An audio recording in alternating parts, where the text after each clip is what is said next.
भन्दाखेरि कति प्रकारको चाहिँ एआई छ भन्नुपर्नु एआई चाहिँ अब हामीले थ्योरिटिकल्ली हेर्दाखेरि एआईलाई चाहिँ हामीले एउटा न्यारो एआई भन्छौँ।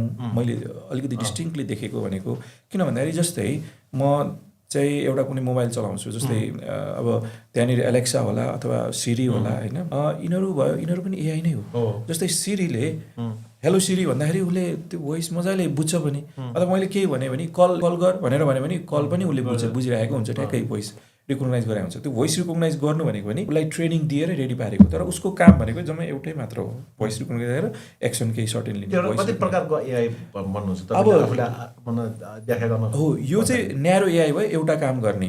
अर्को एआई चाहिँ बेसिकली अलिकति जेनरल एआई भनेर भन्छौँ होइन, जेनरल एआई भनेर। जेनरल एआईमा चाहिँ जस्तै च्याट जिपिटीहरू अलि यो अब जेनरेटिभ एआई पनि हामीले ल्याउन चाहिँ, तर जेनरेटिभ एआई र जेन एआई र यो जेनरल एआई लगभग उस्तै नै हो भनेर भन्छु म चाहिँ।